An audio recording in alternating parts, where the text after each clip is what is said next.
ნატოს საპარლამენტო ასამბლეაში საქართველოს ნატოს საპარლამენტო საბჭოს შეხვედრების შეჩერებას და ქართული დელეგაციის მონაწილეობის ზოგიერთი პრივილეგიის შემცირებას ოპოზიციაში ბუნებრივად მიიჩნევენ. გადაწყვეტილებას საპარლამენტო ასამბლეის მუდმივ მოქმედმა კომიტეტმა 2025 წლის აპრილში სკოპიეში გამართულ სხდომაზე მიიღო. გარდა ამისა, კომიტეტი ასევე შეთანხმდა, რომ საქართველოს პარლამენტთან ურთიერთობა გადახედვის პროცესში დარჩეს, მთელი პოლიტიკური სპექტრის მასშტაბით შენარჩუნდეს ჩართულობა პოლიტიკურ ძალებთან და გაძლიერდეს ჩართულობა სამოქალაქო საზოგადოებასთან. ოპოზიციონერი პოლიტიკოსების თქმით, მიუხედავად გადაწყვეტილებისა, ასამბლეა ქართველი ხალხის და მათი დემოკრატიული მისწრაფებების მხარდაჭერას აგრძელებს.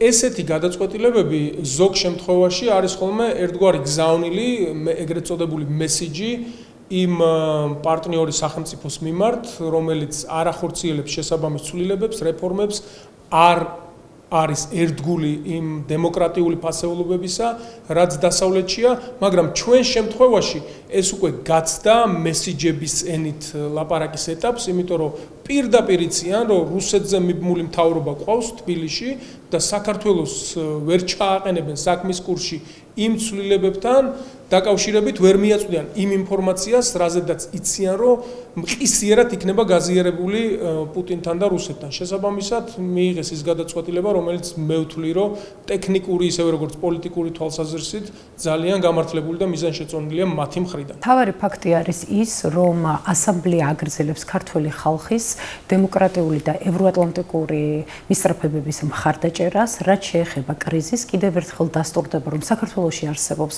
პოლიტიკური და საპარლამენტო კრიზისი. კრიზისის აღმოფხვრის ერთადერთი გზა გახლავთ ცხადია პოლიტპატიმრების გათავისუფლება და ხელახალი არჩევნების ჩანიშვნა.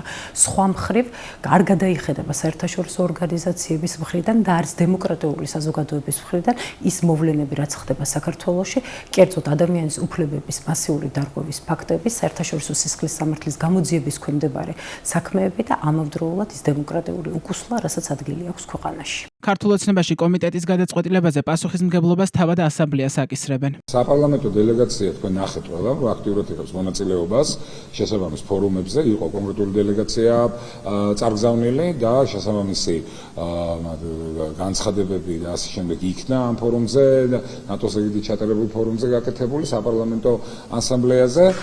თქვენ კარგ მოგეხსენებათ, აგერ ცოტა ხნის წინ ნატოს ეგრეთ შესაბამისი სამხედრო წვრთნებიც გაიმართა და ამ კუთხით იყო გარკვეული აქტიურობები ჩვენს ქვეყანაში, ჩვენ გვაქვს შესაბამისი განაცხადი კონსტიტუციურ დონეზე გაკეთებული ამ თვალსაზრისით, დანარჩენი ყველაფერი არის ამ ალიანსის მხარეს, თუმცა ალიანსი სამწუხაროდ აქტიურობის ნაცვლად ყოველმხრივ ცნობილ გამონათქვამს გავიხსენებთ მე, რომ ღია კარში დგომა ძალიან დიდხანს არ შეიძლება, ეს ზუსტად იმ რეჟიმში ვართ.